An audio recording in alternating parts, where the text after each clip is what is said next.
Chapter 3 Kaikeyi. Yuthajit came early to my room the next morning, hoping to pull me into a rematch of hide and catch. But I was tired and irritable, and by the time I joined him outside, I didn't want to run around. The day was beautiful, the sky cloudless and a vivid blue.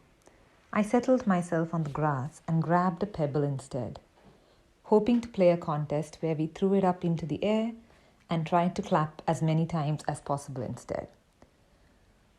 Yuthajit groaned. "No, Kaikeyi, that is such a boring game." "Well, I think your game is boring," I argued. He remained standing stubbornly before me, arms crossed. I frowned in return. Normally he would complain until he got his way. But today I thought of the previous night and how I had summoned Manthara. I silently repeated the words from the scroll and found myself gazing at a deep sapphire bond, thicker even than my connection with Manthara. "Come on," he whined, "let's go." As he spoke, I poked at the bond with my mind, thinking, can we play my game instead? Out loud I said, "Please, Yuthajit." The ripple from my touch moved down the bond until it reached my brother's chest. He groaned again, but to my astonishment, he sat down, reaching for the pebble. Fine. We will play your game first." I beamed at him as he threw the stone into the air. Once might have been random, but twice? I knew better than to think so. I watched him carefully for any sign that he knew what I had done, but he clapped his hand happily enough and then tossed the stone to me, a smile on his face. 6, I bet you can't get 7. I could get 7. And in fact, I had practiced this game alone just so I could beat Yuthajit. But now, watching him and distracted by the feeling inside of me, magic! I had power. I only managed 4 claps before fumbling the stone and nearly dropping it. Yuthajit laughed at me, and after a few seconds, I laughed with him. I had lost, but by making him play the game, I had won. I could hardly believe it. When we were done playing and Yuthajit had gone to his archery lessons, I spent hours wandering the palace, following different strings to discover my ties with others. My bonds with my brother stood out, bold and strong, while other servants and people in the palace had varying degrees of connection to me. I had so many bonds tying me to others, and seeing them all laid out this way caused tears to prick at my eyes. I often felt lonely, with only my mother's quiet coolness and brothers who could not fully understand me for company. But here was proof that I was not alone. I tried at one point to figure out which one was my mother's. Perhaps I could send her a message? After all, I had been trying to bring her back when I discovered this magic. But among the tangle of strings, I could not ascertain which would lead me to her. By the time the sun set, my muscles were aching and I limped on trembling legs back to my room, the strain of using the binding plane taking its toll on my body. But my mind still thrummed, even after I lay in bed. On ordinary nights, I would pray to Nidra, goddess of sleep, for restful slumber and pleasant dreams. She was one of my favorite gods. Manthara had told me her story on many nights when I wished to stay up instead of sleep. Once Vishnu fell into a deep, mysterious sleep and could not be roused by any of the gods. While he slept, 2 asuras were born from Vishnu's own ears, and they found Brahma defenseless. They conspired to steal Brahma's powers, and Brahma was unable to withstand their might. He tried with all his power to wake Vishnu, but Vishnu would not wake. Desperate, Brahma called upon Nidra, the goddess of sleep. She slipped into Vishnu's conscience and roused him from within, and so Nidra saved the god from the asuras. But despite this, I knew of no rites for Nidra, no prayers or festivals for her. She was forgotten as I was, and she was my favorite for another reason. And sometimes, if my dreams were soothing or my sleep deep and restful, I could wake pretending that she had favored me. The thought struck me then, perhaps I was favored. The gods had ignored me for years, but was this not a great gift indeed? Could this be a power from the gods? They may have bestowed this upon me for my patience. My cheeks flushed with excitement at the possibility. I would have to search in the cellar to see if any scrolls said more about the strange magic, but for now I clasped my hands and whispered a prayer for Nidra. The next evening, my father had a guest of honor for the meal, some warlord who he could not put off even with my mother's departure. Mantra was busy with preps, so Niti had been sent to help ready me. Aside from Mantra, Niti was my favorite among our servants. She was only 2 years older than me and had been in the palace since we were small. We had played dolls together when we were younger, using scraps of cloth given to us by Mantra to dress them in colorful saris. We were too young to wear and finding small stones and ribbons to build them gilded thrones. Even now on the occasion she would come to ready me, we would rush through the preparations so that we could steal a few moments sitting on my floor and sharing sweets as she told me tales of her life outside the palace. You will never believe what my neighbor did, Niti said, straightening out the front of my stiff silken skirt. He has a goat now, can you imagine it? But today I did not want to hear her stories, for I did not intend to go to the feast. I could not bear to see my father, pretending as though nothing had happened, pretending as though he hadn't exiled my mother. Just thinking of him caused my fist to clench. Niti, I clasped her wrist, stopping her from pinning my blouse. Will you tell my father I'm ill and cannot attend? Are you ill? Niti asked, her thick eyebrows furrowing in concern. She was shorter than me and one hand worried her braid as she reached up for my forehead with the other. I ducked out of her grip. No, I said, but please, can you do this for me? She looked uncertain. I could get into a lot of trouble. Please, Yuvradni, can you not just go? I entered the binding plane, the mantra racing through my mind. It was becoming easier each time. It's a small lie. You can do it. I told the dark orange bond between us. You know everything that has happened, I said to her, trying to make myself look as small as possible. I only want a bit of time.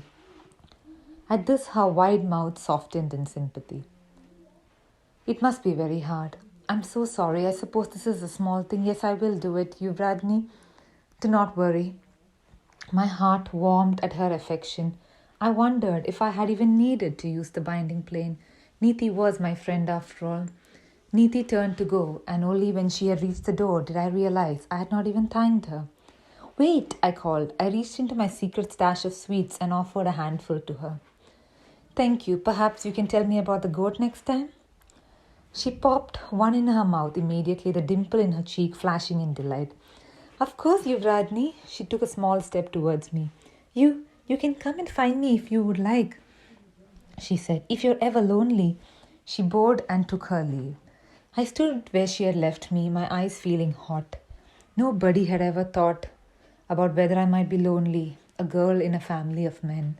I scrubbed at my eyes with my hands. I had a task to do. The corridors were deserted and dim with shadows.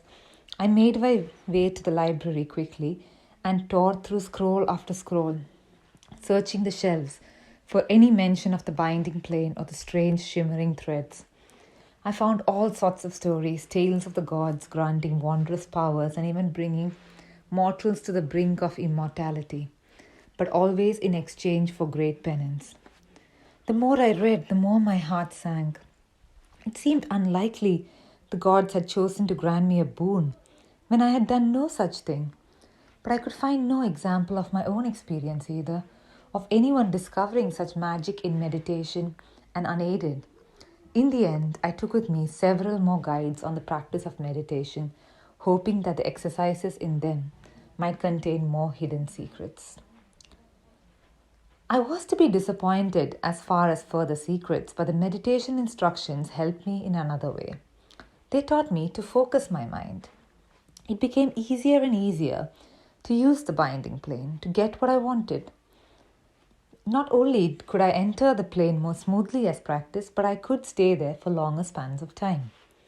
All of us children spend our mornings seated in a small chamber on flat cushions before low wooden desks, where tutors instructed us in reading, writing, and basic mathematics. which I enjoyed well enough. But only I was forced to endure weekly instructions in the arts. For princes were not expected to learn such gentle crafts, embroidery and weaving, painting, and so on. My instruction was overseen by a number of minor noble women, women who had attended to my mother and would one day attend to the new Rajni. I had never felt they much liked me, and now with my mother gone, I was even more uncomfortable among them. I was useless to them, too young and unimportant to have attendants of their status, and they barely tolerated my clumsy efforts at the arts I cared little for. Could the binding plane be put to use in my favor here as well? If my mother had been here, I would have never attempted it, knowing how important she deemed these skills. But she was an excellent painter, her renderings joyful and unrestrained, marked with bright splashes of color that delighted even my untrained eye. While I thought her work beautiful, I had no desire to follow in her footsteps, though I doubted any magical manipulation would have altered her resolve. But had she still been here, I would not have found the plane at all. Now I had to move myself through a world that did not contain her. I do not wish to do this today, I said, putting down my brush. The woman, Medha or Megha, I could never remember her name, did not even look up from her sewing. Your father says you must, so you will. My father do not know if I come here or not, I said, finding a thin grey cord between us in the binding plane, and sending the same sentiment to her. She looked up at me, her needle still moving. Regardless, I know and I care. Now sit down. If you do not wish to paint, pick up your stitching. As I was only a young princess, the nobility could speak to me like this. But it made me hate this particular woman more. Why should it matter to you if I can paint a tree or stitch in a straight line? There are others who can do such work. In the binding plane, I tried again. You dislike this task. Would it not be easier to leave? That is true, she said. But do you not think that this is an important skill? It will aid in bringing you a good husband. Do you not think my father can bring me a good husband? I retorted, a bit rudely. She gave a long exhale, then lifted her shoulders in a very ladylike shrug. If you do not think it is valuable, then I suppose you will not bother to learn whether I keep you here or not. I can go, I blurted out, surprised at her acquiescence. If you insist. She did not look up from her work and backed out of the room, hardly believing it had worked. I intended to spend my newly free afternoons wandering and playing in the binding plane. I managed to do this for about 3 days before Mantra came to my room one evening, looking rather cross with me. You must think yourself very clever. I know you snuck away from your classes, so tomorrow afternoon you can take lessons with me instead. I could tell Mantra would brook no argument and likely no manipulations either, and I was curious to see what her lessons would be. Confident she would not let me languish with a paintbrush or a needle. The next day she brought me to meet the other servants and observe what they did. I learned their names and names of their children, and watched as the bonds in our binding plane slowly thickened. Mantra also bid me accompany her.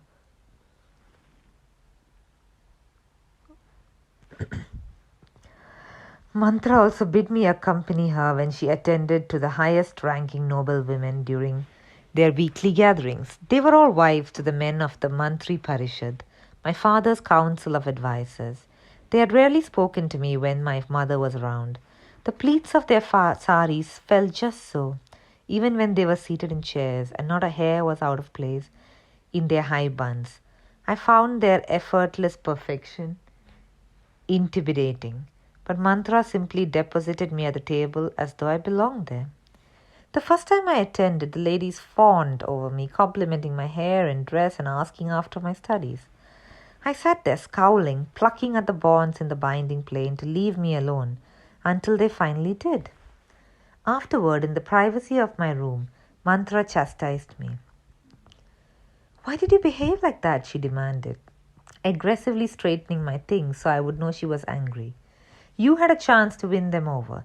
Think of what you could learn from them. I could not think of anything to say, overwhelmed by shame at having disappointed Mantra. The next afternoon, when they again asked about my studies, I told them the truth, explaining how I found most of the arts extremely boring. At the back of the room, Mantra pressed her lips together. So honesty too was wrong? I gave a quick, awkward laugh and said, I'm joking, of course. What did they want to hear? I'm enjoying my lessons and I hope my father will be pleased with my progress. I forced a smile onto my face as I added, I hope to one day be as accomplished as my mother. At this, I received a few sympathetic clucks. But soon I grew bored of their discussions, of their veiled manner of speaking, and of giving polite, forced responses. My mother had not seemed like the type to put up with such chattering. But then again, I had never seen her in such situations. I took Mantra's advice and decided to see what I could learn, not of the noble women themselves, but of the binding plane. So at first I simply told them, Kaikeyi is so kind and clever, and watched them warm to me, giving me praise for my maturity and intelligence. After a few meetings, when our bonds were better established, I began asking other questions, things I was curious about. Why is my father displeased with your husband? I would ask, plucking the string, and the woman would sigh and start talking about how her husband has made a small error in his tribute and she was worried about him. Her coal-lined eyes darted to me as she spoke, as though she was worried about me hearing too. But I gave her an innocent smile and told her, Kaikeyi is too young to understand. At the end of each gathering, I was weary and drowsy with using the binding plane, but our bonds grew stronger and so did I. With each passing week, my confidence grew. I could be good at this with time. I could take my mother's place. Although mornings and afternoons were devoted to my improvement, some evenings I would hitch up my skirt, race to meet Yuddhajit at the stables, and ride with him across the great fields behind the palace. In the dusk light, the tall grasses seemed to sparkle, and when the wind whipped around us, I imagined we were flying through stars. We would travel for miles until the palace was a toy house in the distance. In the soft valley between the two hills, we would sit on a rough quilt Mantra had given me and feast on food stolen from the kitchens, laughing freely without the watchful eyes of the court censuring us. Sometimes I would even convince Yuddhajit to train me in the arts of war. Why do you want to learn? He asked, the first time I made such a request of him.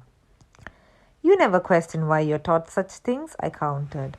I will have to lead Kaikeya's army one day, he said. But women are not allowed on the battlefield.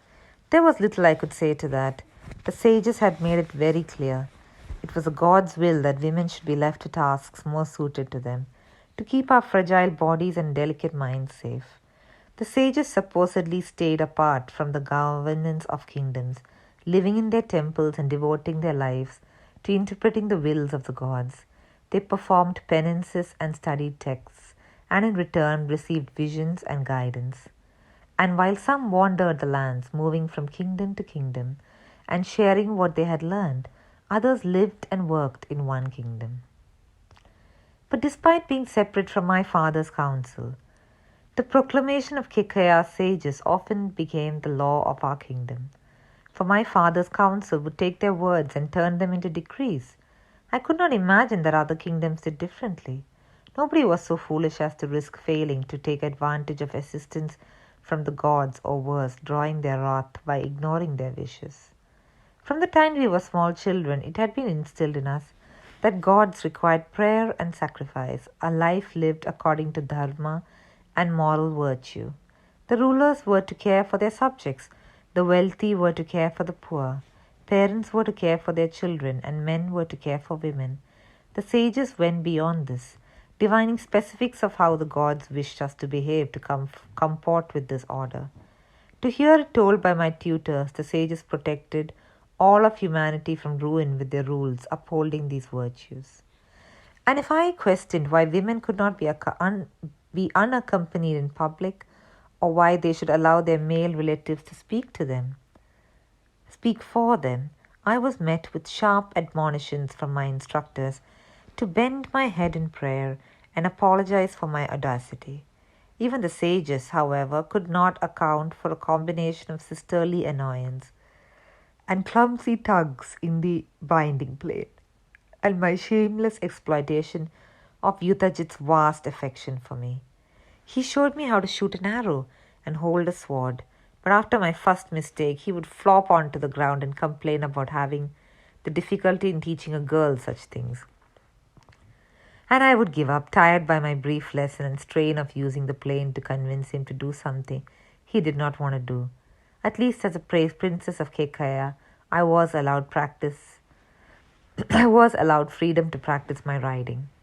It was a point of pride that even many of the common people of Kaikeyi knew how to ride. Our horses were sought by other kingdoms, for they were without compare. It was said that they were relatives of the winged steeds that graced the heavens. That long ago, in the time before men rode, Indra clipped the wings of a few of his prized creatures so that they could bear his chariot in a war against the Asuras. But when the battles were won, the horses could no longer return to their immortal home. Humans watched them in confusion and fear, for they had never seen horses before. These proud creatures wandered the plains until they were found by a young man who built a stable for them for their shelter, cleaned their coats, and kept them warm. In return for this kindness, the gods granted him their blessing. Nobody could stand against his speed and prowess on horseback. Before long, he had united the neighboring tribes and founded the kingdom of Kaikeyi. I often wondered as our horses flew across the fields, as their hooves kicked up dust from sun-warmed earth and their breath dissipated into the cooling air, if they remembered where they came from, if they longed for more, for the vast expanse of the skies. Perhaps we were kin, they and I, yearning for something unnameable, a place where we could stretch our wings and belong.